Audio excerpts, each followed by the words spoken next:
into our discussion of the agenda, we've got an update regarding lead testing. Dr. Justin Robertson, if you want to take that, please.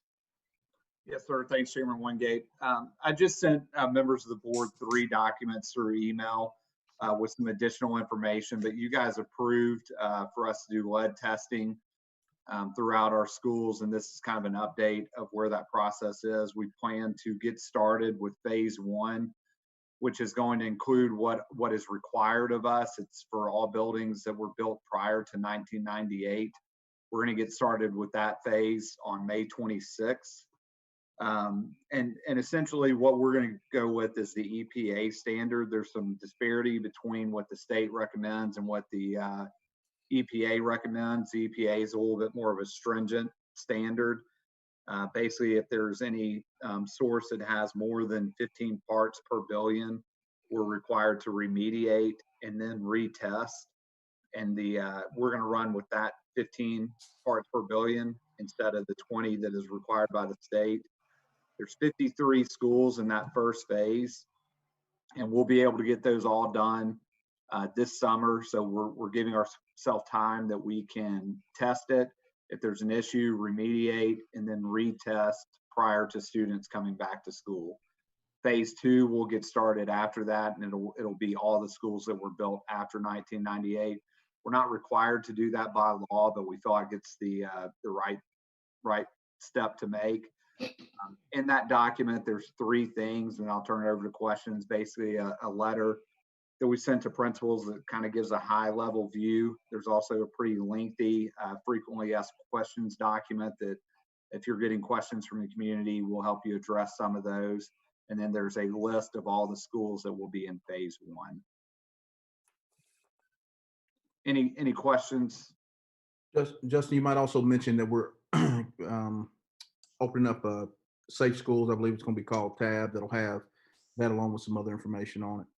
Yes, sir. It's in the document that I sent you, but for everybody in the community, on that tab, there will actually be an interactive map that you can go to your school, and after the testing is completed, you can click on your school, and it will show the results from all the drinking sources on that interactive map.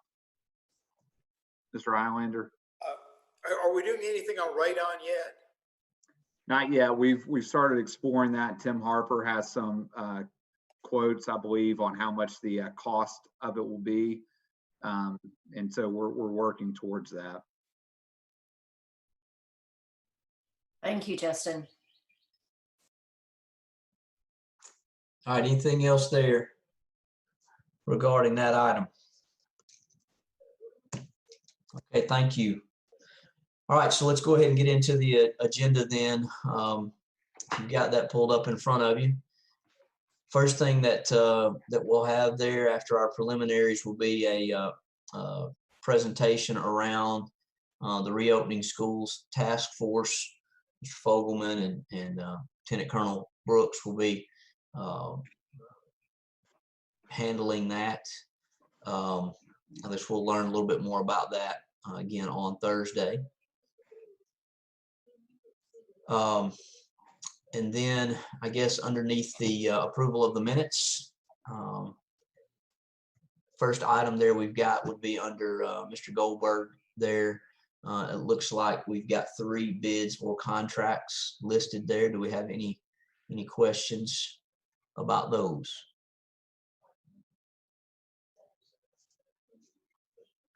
Okay.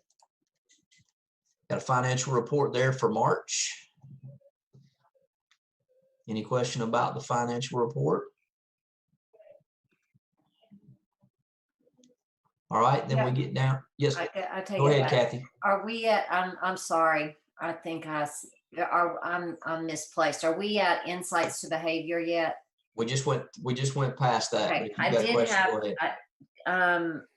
Could you kind of? Is this going to be implemented, Brent or whomever? Is this going to be implemented in all the schools across the district? Could you kind of tell me just a little bit about that? I'll let Nakia take the initial stab at it, but I know Okay. that it's something that we started using this past year through special ed and IEPs and suggesting different behavioral strategies and such. Nakia, you want to? Yeah, and Dr. Drake should jump in as well. But Right. this was a tool that Mr. Adams actually introduced the team to last spring. And what it does is create very detailed behavior improvement plans that have a lot of evidence-based strategies, so that it has a lot of what a behavioral therapist might recommend, but we don't have a behavioral therapist on site at every school. So it gives us the opportunity to be able to create more robust behavior improvement plans for those students who are in our highest risk categories in terms of behavior, without having to necessarily, I would say, and Marsha, correct me if I'm wrong, this would be the step before we would bring in one of our BCBAs, one of our board certified behavior Right, that is correct. on Garfield's team. And so we have been utilizing that this year. We trained schools on it last fall, and then put it into place that I think all of our behavior facilitators that are in our learning communities are able to use the tool. And it And also so- has some. Go ahead, Marsha. No, go Yes, ahead. it also has some PD videos. So it gives teachers, it provides them with strategies, and then you can actually view videos on how to incorporate this into your classroom. So it's a very helpful tool all the way around for our students, as well as our kids. And you can keep up with the data in the program as well on the behaviors. Hey, thank you. That's what my next question was, the professional development part of it. How were you going to implement that with our teachers? Yes. So it does have that piece. Okay, thank you. It sounds great. Mrs. Yeah. Robinson. Hey, Yeah. okay. I actually had a question about the next document, the public consulting group contract. Okay. And I just wanted to better understand what it is, because it's called the Transportation Wizard, and I just wasn't sure, is this actually transportation related, or is this does this go along with the software that we were just talking about? Yeah. So when you talk about the transportation wizard, I'm sure Brent or everybody's gonna jump in, but I'm sure we're talking about the special ed piece. Yeah. And so, when Yes. we have Mhm. special ed transportation, sometimes there's different routing and different things that are needed to make sure that we get the student transport to where they need to be. So this feeds into that to allow us to get those routes generated. Yeah, and this it works in conjunction with Easy IEP, Yeah. which is the program they use for all the IEPs. Okay, I just wasn't sure the jargon. I just want to make sure I understood what we were purchasing. Thanks. This is every year. I mean, I should have said that earlier. Like we bring this particular, it's been this group at least the last several years forward, and it's the same company, same structure. Okay. All right. So we already hit on the financial report, and then that brings us down to our federal, state, and self-funded programs there. Do we have any items we'd like to take a look at there?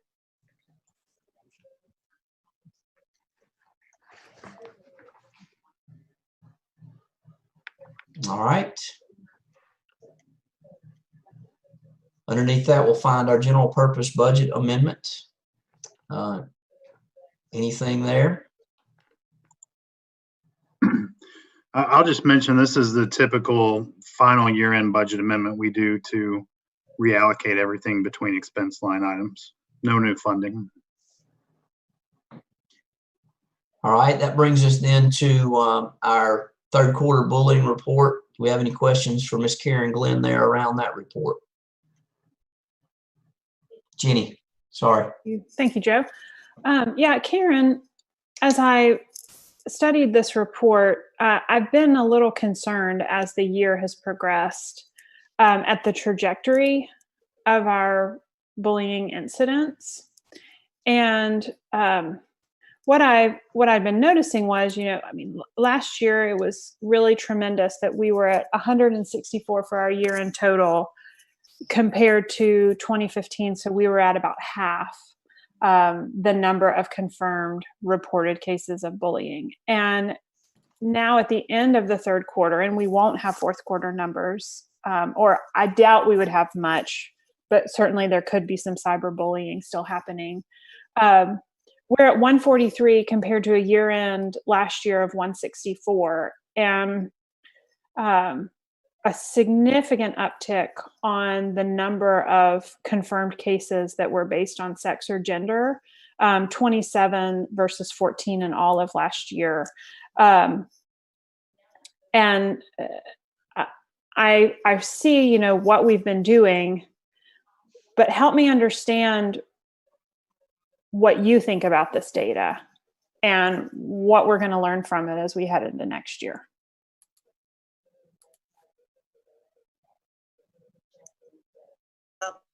Thank you for giving differently here. Is we put our courses on the Karen, we campus. can't hear you. Previously, our courses were done in person, and it was always done. Karen, Looks like she logged off there. she might get kicked off. Maybe that was a bad connection. We can come back to Karen if we need to, or when she gets back on. Okay, y'all just let me know. Do you want me to continue? Or okay. This year, what we did differently is that we put our course on a Canvas, which means that we did not have it, the in-person training that we had at the very beginning of the year that we normally did. And we realized very early on that we missed that window of opportunity to have that training in August. And we went to the Canvas because many of the teachers wanted to have more time to prepare for their students in the beginning of the year. And so we actually started the conversation in October saying that we have got to make sure that we get this done in August. So we'd have to go back to what we were doing previously.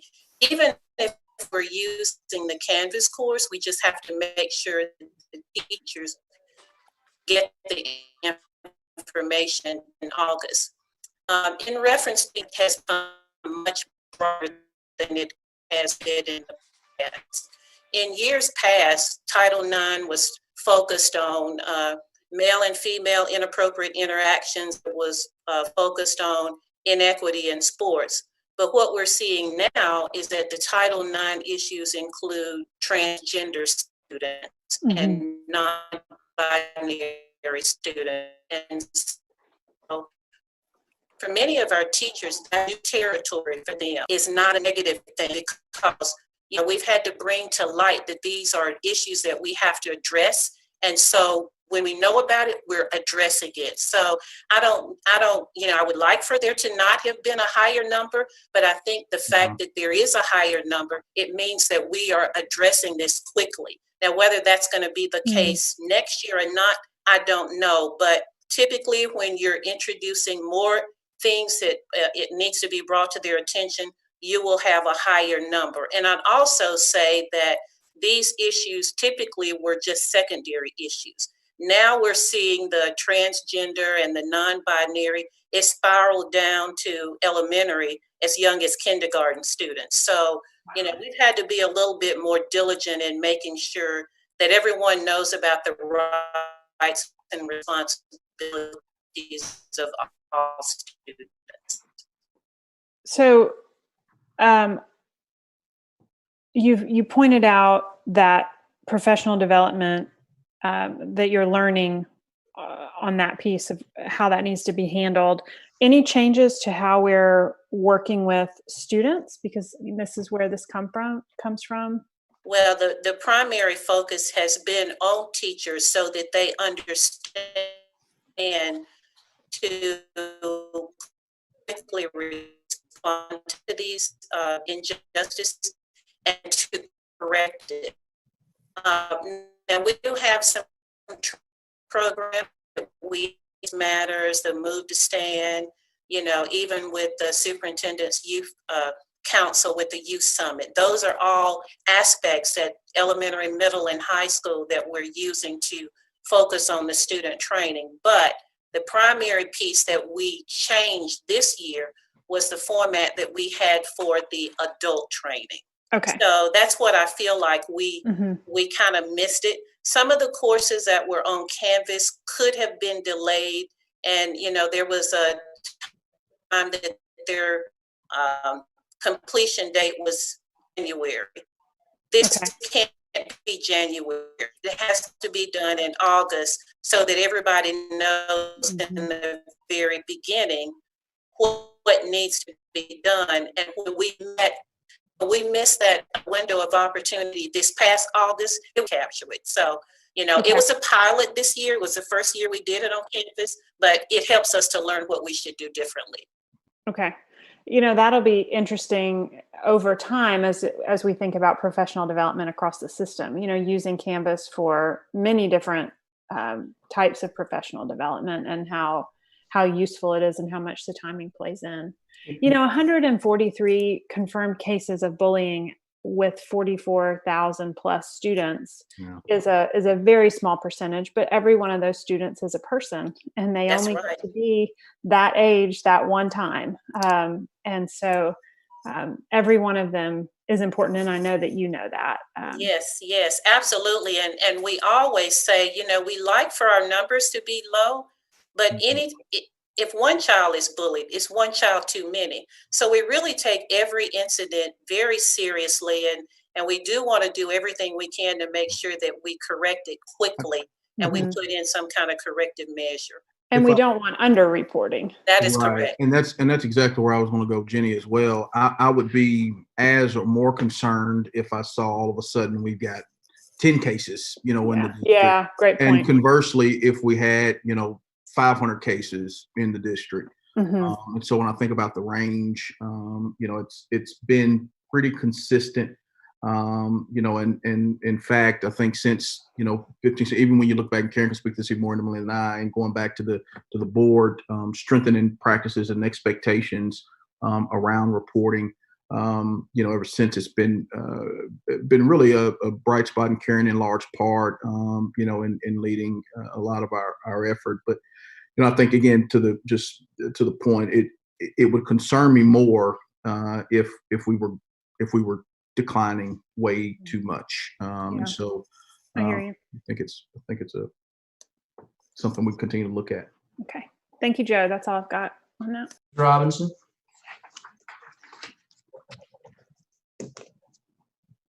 Tiffany, do you have something?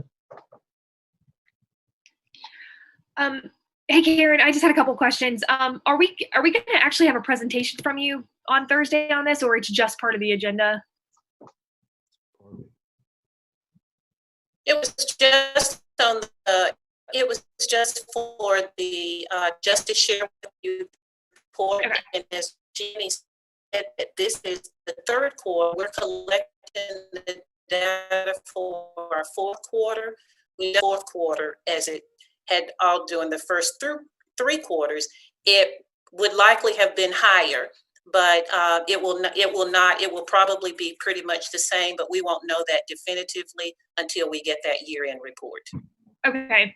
So the only question I have is about the software platform BARC that I know that some of the schools have been using, or maybe all schools in the district have been using.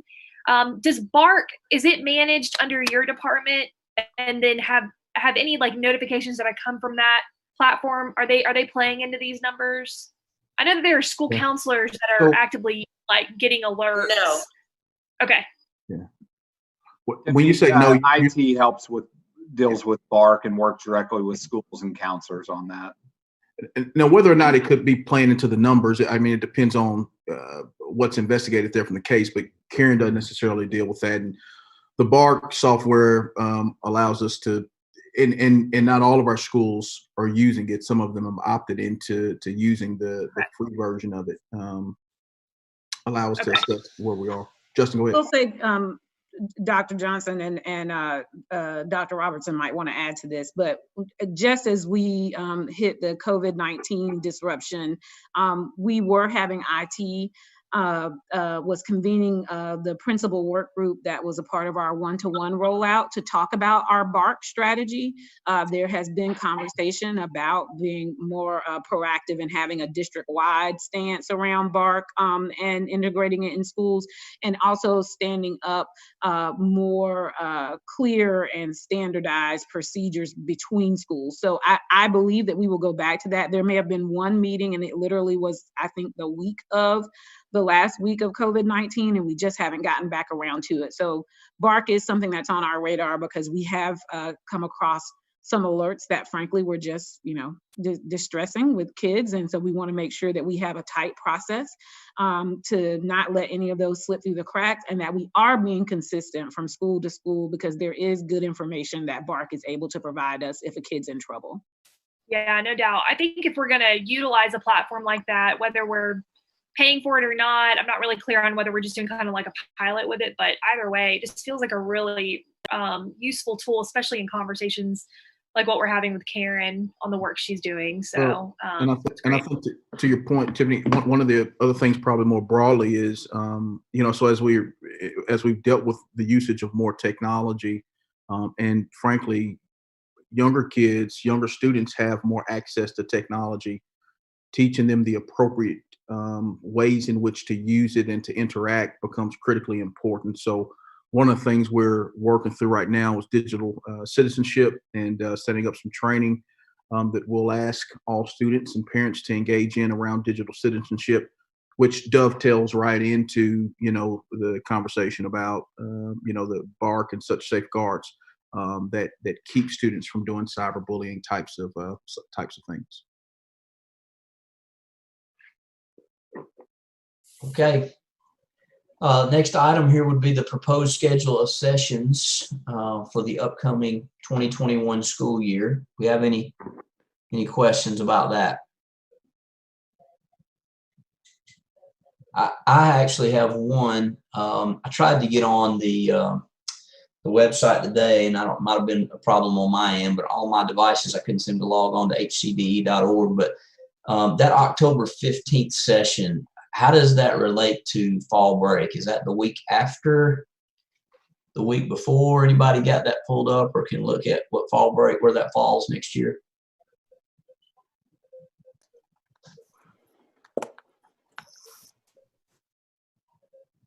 Seems like we had to make an adjustment on that this last go around. Yeah. We actually adjusted Christmas last time. Okay. But I'm looking at the 2021 calendar. I'll let you know here in just 1 second. But I believe that spring break is the week after. So I am curious on the topic of this. Will COVID and the way that we return to school, will that at all adjust the calendar, or does it make sense for Keith's team to be thinking about like an alternative schedule, so we're not running into this whole like lobbying for spring break to not be moved again? You know what I mean? Like, no, I don't foresee us adjusting the calendar. And I see the kids pop in the chat, and I was looking at it here online. The 12th through the 16th is actually fall break. It is fall break. You're right. We'll need to bump that one back or up, whatever the board. We'll make it the 9th. Chooses the 8th. Okay, so make it the Thursday before fall break. Does anybody see a problem with that if we move that? But if one thing, Dr. Johnson or anybody else on the team, correct me if I'm wrong, but I mean, some of that conversation, Tiffany, probably is going to hinge around what the state decides to do. Like the state of Georgia has already decreased the number of school days, trying to give, school systems a little bit of flexibility. I think they decreased the minimum by 10 days. So I think they're sitting at 170. So that gives school system a little bit of flexibility as far as when to start. Yep. If they have an emergency where they've got to shut down for a couple of days, or I don't know. So would that be accurate to say that? You're spot on. We still have the requirement of a 180-day calendar. And so, we wouldn't at this point propose any other considerations in regards to the calendar. And so, but obviously, I think best case, and I've said this before, I think best case scenario is you're going to have a school or two, at some point during the year that there's a confirmed case of COVID-19, and you have to close that particular campus for, 24, 48 hours, whatever the health department, directs us to do in a best case scenario situation. And every time for each individual school, you have the 180-day requirement. I don't know if y'all remember a couple of years ago when Spring Creek had a boiler that caught on fire, and when that boiler caught on fire, it put them up under the 180 days, and we were able to get a waiver because of the extenuating circumstances. But until there is, and if there is some directional flexibility allowed, then there would be no adjustment to the calendar. And candidly, we still would recommend no adjustment to the calendar, because that's just kind of built-in time that you anticipate happening at some point. So that's where we. I was going to add, Brian, just this year, if they, and again, the legislators, I think, will be back in session in June, but the way that it was handled this year is that they called them commissioner waived days. Yeah. And so they didn't actually force us to use like stockpile or inclement weather days. There was essentially kind of a quasi status where we knew we were kind of doing distance learning. So if you mark the calendar as that being a commissioner waived day, it ends up giving you the similar flexibility that it sounds like in Georgia, they took the tact of saying, oh, we're going to have a 170-day calendar, but they could move forward with that commissioner waive days, which is kind of in between. Like, you're not in the building, but we're not in session. So long as we're doing some type of distance learning or virtual learning option, it doesn't count against us in terms of the 180-day rule. Okay, so Mrs. Ford, we'll have an amended calendar then, I guess, for Thursday, if the 9th is. Yes, sir. Okay. Or I'm sorry, the 8th. The 8th. It'll be. Is that right? Thursday the 8th? Thought it was the 9th, but it might be the 8th. No, it would be the 8th. It's the 8th. Okay, sorry, I was looking at Friday. Yes, it is the 8th. Okay.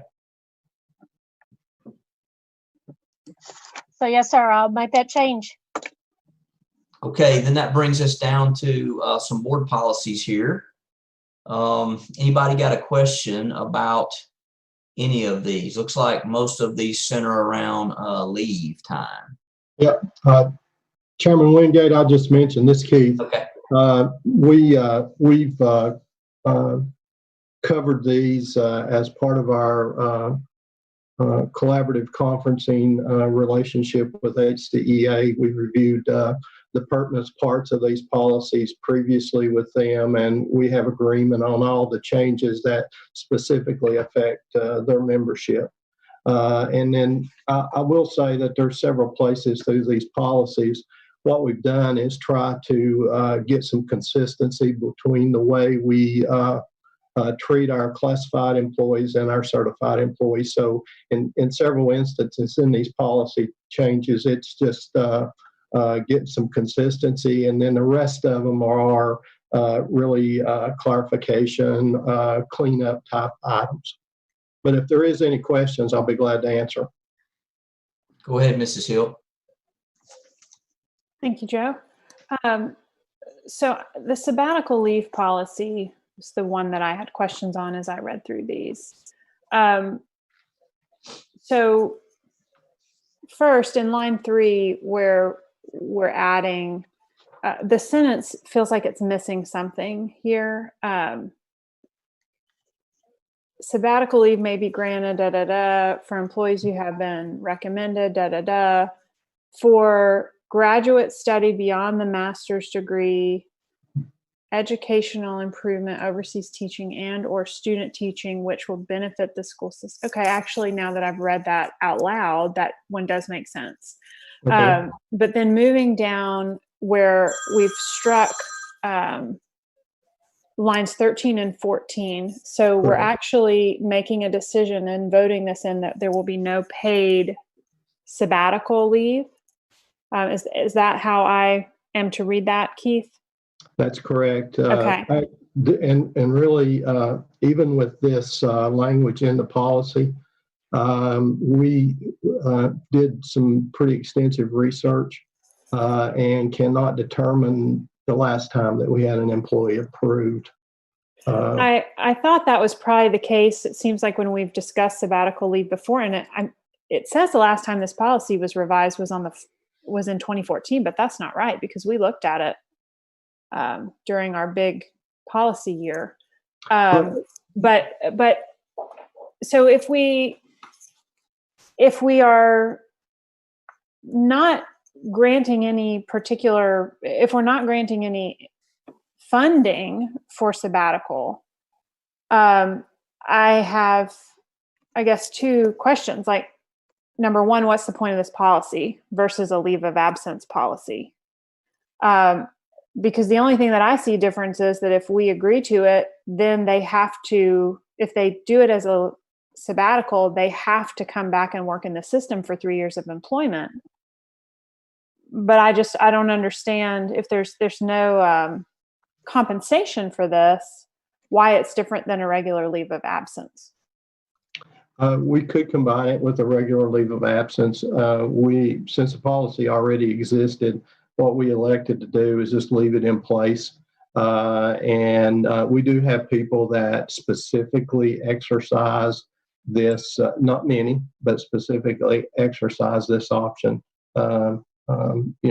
Probably we see one or two of these a year. And so if we see one or two of these a year, they were at that point receiving half of their regular salary. Now they won't. So how is actually this they were not receiving pay. It had not. They were exercising unpaid sabbatical leave. So we had not paid them to exercise this sabbatical leave. Okay, so is that just a word that we like? So we want a policy that says sabbatical versus getting rid of this guy and having an actual just a leave of absence policy? I guess that's a question for the board, and our attorney as to why we need it if there's. Sure. But hang on a second, Dr. Highlander. I'll get to you in just a second. So, Ms. Hill, I would agree with Mr. Fogelman that we probably haven't had anyone go on paid sabbatical leave for probably 20 years. I'm not aware of any occasion when that's ever been exercised. We reference sabbatical leave because that's a term that is often used in the code as distinct from a leave of absence, which could be for any number of reasons. It could be for recuperation of health. It could be for something else. Sabbatical is actually designed to increase someone's value to the district. But to your point about the 3 years of employment, it might make some sense just to go ahead and delete the entirety of lines 19 and 20 so that someone goes on a sabbatical leave, but if they don't come back to work for whatever reason, then they simply don't come back to work. Dr. Highlander. Thank you. To my knowledge, Rhonda will probably remember this. Bobby Jenkins was the last person that I know of to get a paid sabbatical leave when he got his doctorate at UT. But I think the difference professionally in a sabbatical leave is that on a resume, it looks better to have said I have been out for training rather than leave of absence. That's true. And it's more of a professional statement than anything else. And we're honoring the fact that they're working on a higher level degree. And hopefully it may be something we need. And if it's something Dr. Johnson thought was essential to the system, we might vote to put it back in. We haven't seen the need of it in many years, although we could if something came up. But I think it's a professional status for that person to have. And on the resume, it looks better to say I was on sabbatical leave than leave of absence. Thank you. I'll just add, and Keith can probably add to this. We have a particular employee right now that is wanting to pursue an advanced degree in literacy that is trying to consider options as we kind of talk through it with her. And so anyways, I think to your point, there are instances where, it's beneficial.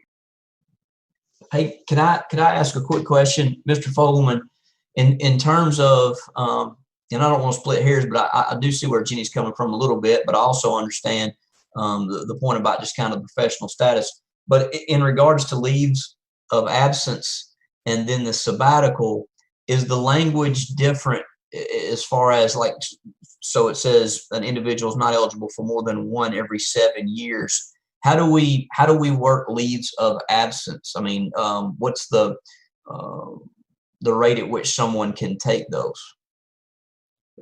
So, that some of that's covered under FMLA. Some of it is if it's unpaid, paid leave. So they actually could take a person with a substantial amount of sick leave could actually take unpaid leave or a paid leave of absence.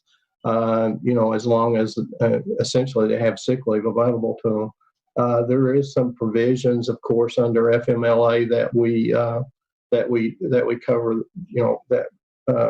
That are covered under those policies. So even that, Joe, to answer your question, is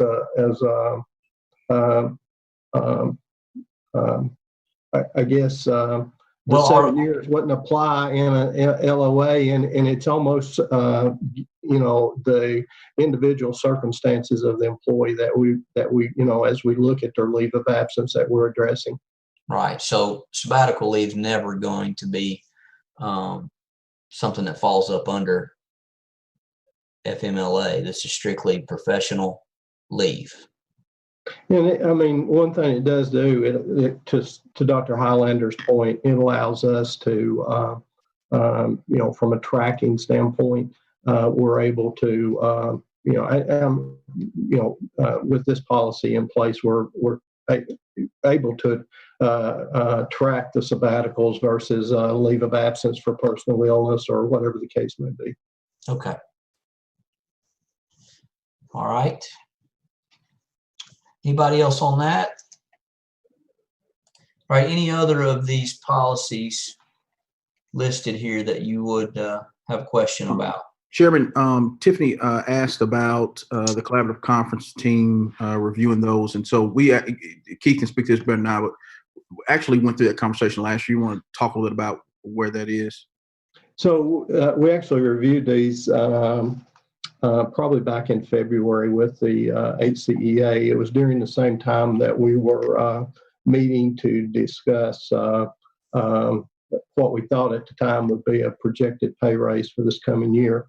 So it was during our collaborative conferences meetings earlier this year prior to us being out of school for COVID-19. And we had a labor management team that reviewed the policies and discussed the ones that were related to the employees that the HCEA represents. All right. Anything else there? All right. That brings us to our final item there, just the legal services summary. Anybody have a question about that summary up until May 21st?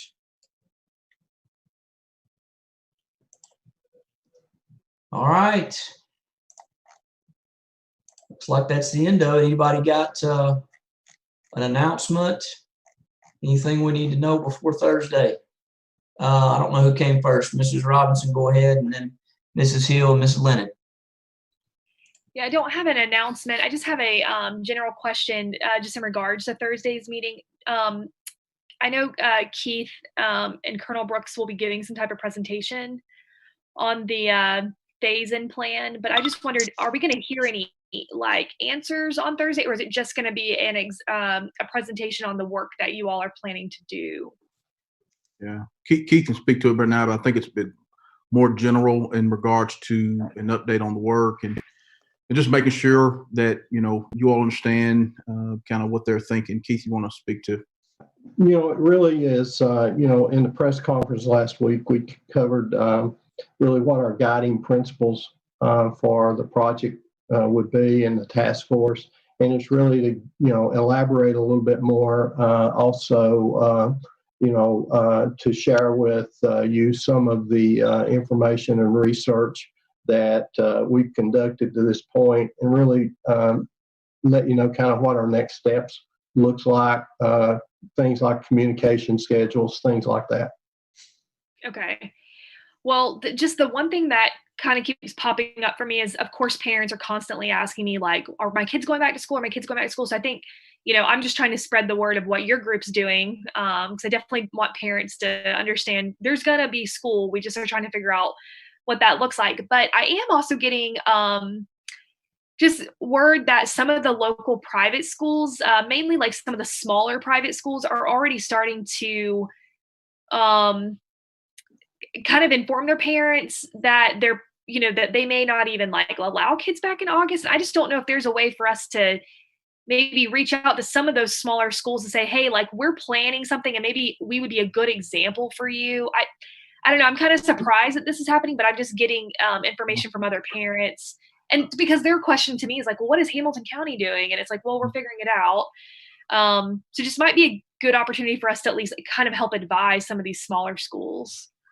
Sure. And I think to your point, like we're willing to support in any way, and we have had in the past, a good working relationship with many of the private schools. In fact, like Silverdale, they reach out, most of the time pretty directly through one of their employees that works on their senior team to kind of get a feel for maybe what we're thinking. And so, I think everybody's trying to figure it out, and we will. We have every intention of, August 12th, figuring out what student reporting looks like.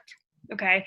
If I am getting calls from like some of these parents that are actively helping their schools with these things, is there someone, can I direct them to someone within the team, or is that too much? No. Okay. Yeah. Keith and Colonel. Okay. You're okay with that? Okay. Okay, that's great. Thank you. All right, Mrs. Hill. I think we've had two really cool things happen in Hamilton County schools in the last week or so that I think deserve a shout out. The first is that the SCORE article Brian shared with us. So SCORE recognized Hamilton County Schools' response to the COVID closure.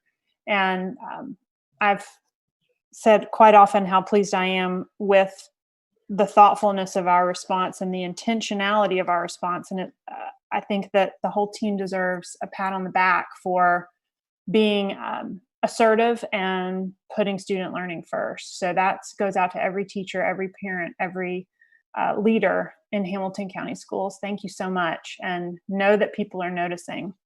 The other thing is, I think it's pretty darn cool that our Hamilton County School Superintendent, Dr. Brian Johnson, has been named the Southeast Superintendent of the Year, y'all. How about that? Very good. Congratulations. Yeah, congratulations. They just kind of, it's a blind pick, and yeah, right. For anybody these days. And so anyway, I think we as a board have a lot to be encouraged by with the work that's happening in the school system that we are leading. And Brian, I give you a round of applause. So yes, I do too. Awesome. Congratulations. Pat on the back. Yeah. So what's next? Is that like, I don't know, the nation? Maybe so. No, it's like I joke with them when they it's obviously like my peers, but I joke with them. It's kind of like when you get into administration, you get your first assistant principalship. When I was the newest man, they gave me like book duty, buses, and locker assignments, like what nobody else wanted, and so I was waiting on the other shoe to drop with it. So we'll see. Well, you've been willing to do the hard work, so if it's just one more plaque to hang on your wall.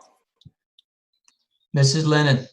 I kind of ditto. I was going to ditto what Jenny and Tiffany, but I also had something to add to it about a lot of parents are scared, questioning about what the opening of school is going to be. So I guess, Keith, thank you for the information that you've been given in the task team that's a task force that is going to give information out. But one of the things that I think there's so much information out there from so many different sources that parents are interpreting it the way they want to interpret it.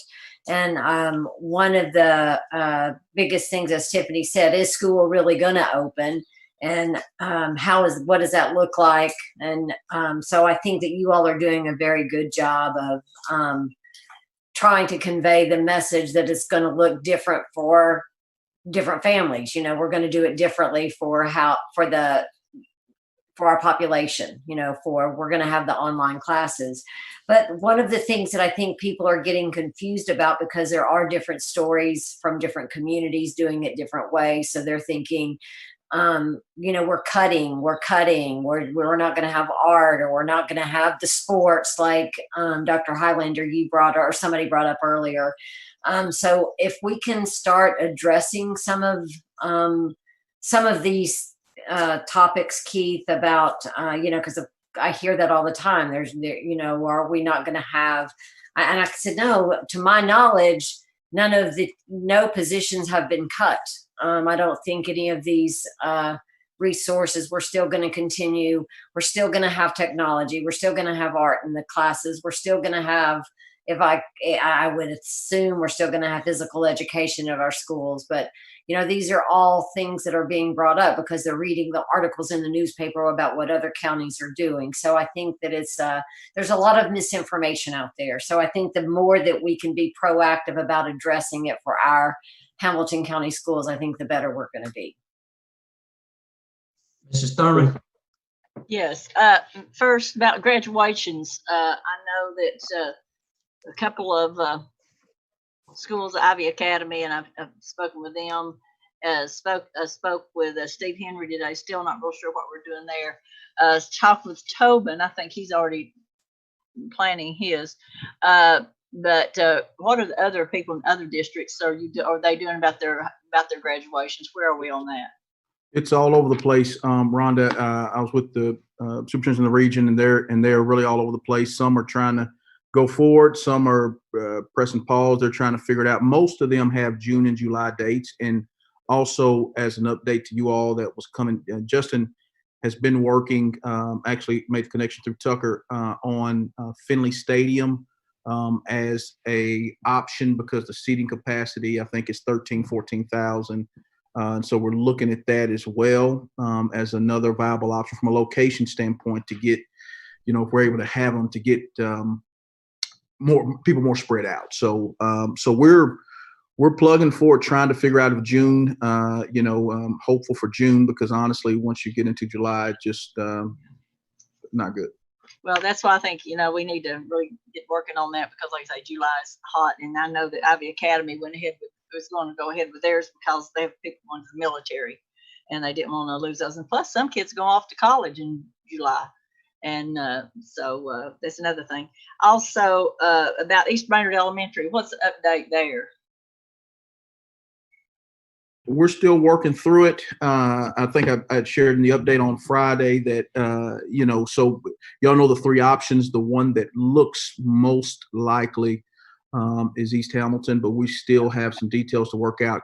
Justin has a call scheduled, I believe tomorrow, still working through some details to make sure that's it. And then if that's the case, obviously I'll confirm with you all that that's the case. And then we'll have a internal communicate to that community, to those parents, to let them know what's going on. Okay, well, that seems like the most viable option to me. It sounds like a good deal. I just didn't know if anything had changed. Also, with our meetings, I really think it would be good if we could get back in and meet at the boardroom. Like I say, I think childcare starts on June 1st, or the 1st of June there. So we need to, I think, get back and lead by example. That try to get things to look back as normal as we can. And I think that we need to be the first people that do that. And I know we can meet, as Scott said, we could meet through the end of June, but we don't have to meet through the end of June. Virtually we can, but it's going to be allowed. But I think that's something this board needs to decide what we want to do. If I could speak to one more thing, and I speak to that point, Justin, one of the things, and I want to make sure it's clear, school after age child care as well. You all know we're trying to stand up programming there. A lot of places aren't doing summer camps, but we're in the process of setting up programming there. Some more information will come out. We are going to expand the hours for registration from like 7 a.m. to 11 a.m. that day. We fully anticipate we'll have a secondary day prepared.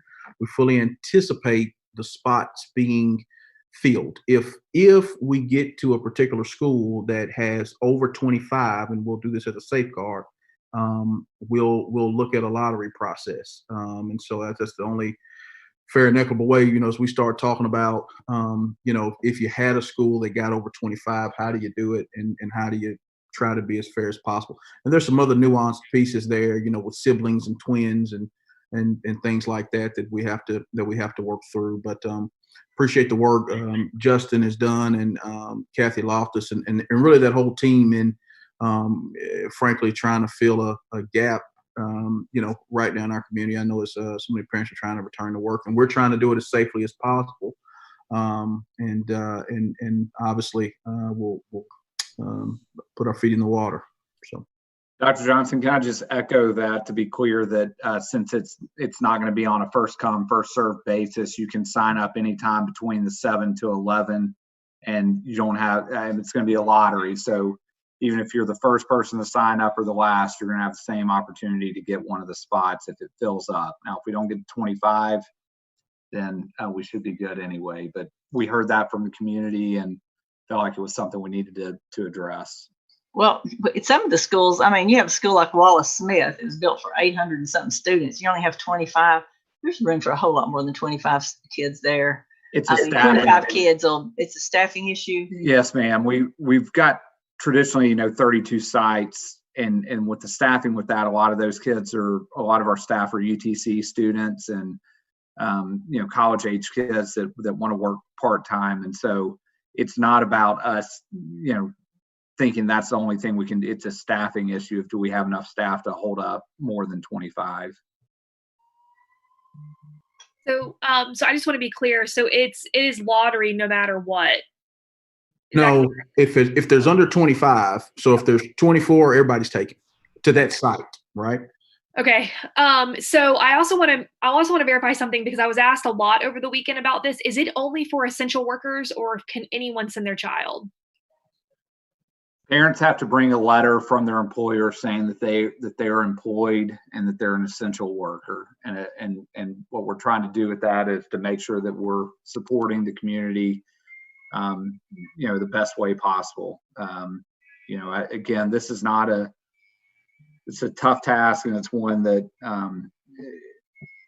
it's out of what we typically do. But we are asking parents to bring a letter from their employer.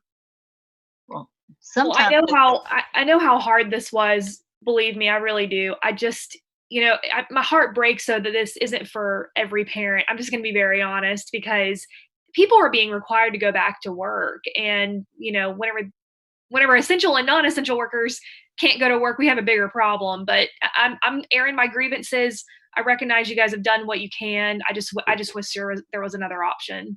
And one of the limitations, please understand, it's not so much I don't want to give a percentage of camps, but I'll be way off. But, so many of your summer camps are just they're not opening at all. And so, it's created a backlog, and we understand. I understand firsthand the challenge that it does create for parents. So, that's why we're trying to stand it up. I'm with Tiffany. I tell you what, almost everybody's going back to work now, so everybody's essential. From someone who was deemed a non-essential employee, it's really I think that's very arrogant. But anyway, a lot of people, it's very hard for them to get a letter from their employer that says Volkswagen. You think Volkswagen's going to hand out? They started back this morning, and to hand out essential employees letters to all their employees. I'm just wondering how parents will go about getting those if they need them. And I don't know. I'm just having a big problem with this myself.